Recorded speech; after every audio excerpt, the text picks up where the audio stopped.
बिस्मिल्लाहिर्रहमानिर्रहीम। तो स्टूडेंट हमारे पास कंडीशनल प्रोबेबिलिटी किसके इक्वल आ जाएगी? Probability of A given B simple probability वाले तरीके से टोटल 18 रिड्यूस्ड सैम्पल स्पेस में से 7 के लिए कितने फेवरेबल हैं? 6। तो प्रोबेबिलिटी आ जाएगी 6/18। इसी तरह से अब मैं सेकंड पे आती हूँ, जो कि क्या था? सम is greater than 6। Some is greater than 6 को डिनोट किया है मैंने सी से।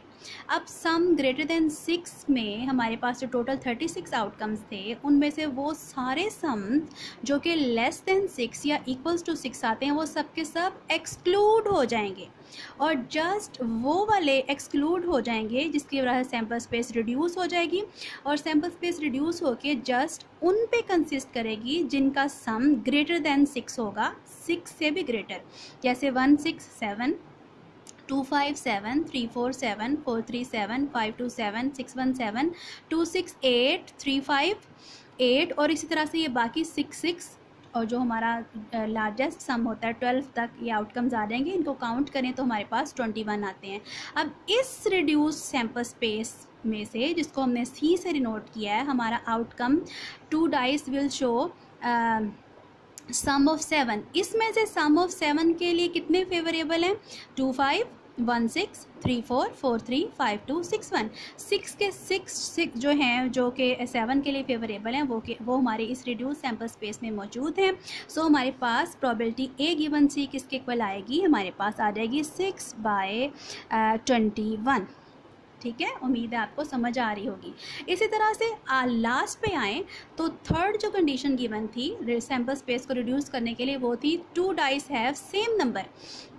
उसको मैंने डिनोट किया है इस सैम्पल स्पेस को डी से। सेम नंबर्स हमें पता है, उसके लिए जस्ट 6 आउटकम्स पॉसिबल है, 1, 1, 2, 2, 3, 3, 4, 4, 5, 5 एंड 6, 6। जस्ट 6 जो हैं उन पे कंसिस्ट कर रही है सैम्पल स्पेस, रिड्यूस होके 6 पे आ गई है, बजाय जो हमारे पास टोटल होती है 36 वाली सैम्पल स्पेस उसके। तो उन 6 में से अब हमने फाइंड आउट करना है टोटल ऑफ 7 के लिए कितने फेवरेबल हैं। तो इनमें से एक आउटकम भी टोटल ऑफ 7 के लिए फेवरेबल नहीं है, लिहाजा probability of A given D हमारे पास 0/6 होगी, यानी कि 0 के इक्वल होगी। ठीक है, सो रिड्यूस सैम्पल स्पेस के तरीके से मैंने आप लोगों को करके दिखा दिया है। आप चाहें तो ये तरीका अडॉप्ट करें और अगर चाहें तो मेरा ख्याल है कि ये तरीका थोड़ा सा ज़्यादा आसान है। स्टूडेंट्स को इसको कैरी करना ज़्यादा आसान लगता होगा, मेरा ये ख्याल है, मुझे लगता था ज़्यादा ये इस तरह से कैरी करना। तो आप जो तरीका चाहें उसको अडॉप्ट कर लें। अब इस तरीके में क्या किया है, टोटल सैम्पल स्पेस मैंने अब यहाँ सारी लिखी नहीं है, आपको अच्छे तरीके से आती है। 1, 1, 1, 2 और ये सारे 36 जो आउटकम्स हमारे पास 6 तक आते हैं 1, 1 से लेकर, वो सारे के सारे समझे आउटकम्स हैं। और इसमें से जो फर्स्ट हमारे पास आउटकम है सम इज़ 7, वो इस टोटल सैम्पल स्पेस वाला। और इस तरीके में हमने क्या करते हैं, टोटल जो हमारे पास सैम्पल स्पेस होती है वो लिखी, ए इवेंट लिया है कि जिसमें सम जो है वो क्या है? 7। ठीक है, तो 1, 6 से लेकर 6, 1 तक 6 आउटकम्स में हमारा सम जो है वो 7 आता है। अब जो कंडीशन फर्स्ट थी सम इज़ ऑड, उसको मैंने कंसीडर किया है बी इन 36 में से। ठीक है, और इसमें सम ऑफ ऑड वाले जो हैं हमने यहाँ फाइंड अलग कर लिए हैं। सी में सम ग्रेटर दैन 6 है, डी में सम जो है वो डाइस शो सेम नंबर, वो लिख लिया है। अब हमें फाइंड आउट करनी है probability of A given B. Total is 7 given that sum is odd, total is 7 given that sum is greater than 6, total is 7 given that sum is given that both dice show same number। अब हमने जो हमारा formula है conditional probability का, ये basic formula कि probability of अगर A given B find out करनी है तो किसके इक्वल है? Probability of A intersection B over probability of B के। इनको यूज़ करेंगे। Probability of A intersection B हमारे पास किसके इक्वल आएगा? यहाँ से ए और बी का इंटरसेक्शन लिया है, जिससे हमारे पास ये 6 आउटकम्स इंटरसेक्शन में आ गए हैं। और ए इंटरसेक्शन सी लिया है, यहीं से ए और इंटरसेक्शन सी, इनके जो म्यूचुअल आउटकम्स हैं वो हम लोगों ने यहाँ एक्सट्रैक्ट कर लिए हैं, इंटरसेक्शन सी आ गया। ए इंटरसेक्शन डी में कोई आउटकम भी जो है वो इंटरसेक्ट नहीं कर रहा है, तो ये 5 हमारे पास सेट आएगा।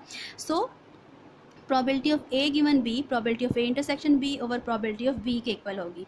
Probability of A intersection B हमारे पास किसके इक्वल आ जाएगी, 6/36 के, ठीक है।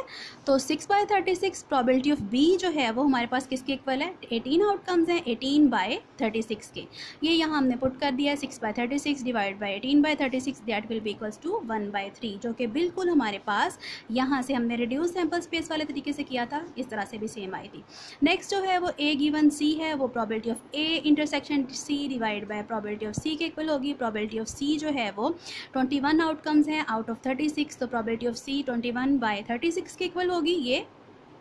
और ए इंटरसेक्शन सी में हमारे पास आउटकम्स आए हैं 6, तो 6/36 हमारे पास न्यूमरेटर में आएगा, डिवाइड किया 2/7 आ गया हमारे पास, और यानी कि 6/21 और फर्दर डिवाइड करने से 2/7, और यहाँ से भी हमारे पास उसी के इक्वल था या 2/7 के। अब ए गिवन डी बिल्कुल उस तरह से, probability of A intersection D over probability of D will be equals to 0/36 over 6/36 and this will be equals to 0, और ये इस तरीके से भी 0 के इक्वल आया। सो आपने ये बेसिक फार्मूला कंडीशनल प्रोबेबिलिटी का याद रखना है। आपको कुछ और एग्जांपल्स मैं अगले लेक्चर में दिखाती हूँ जिसमें आप और अच्छे तरीके से इनको प्रैक्टिस कर सकेंगे।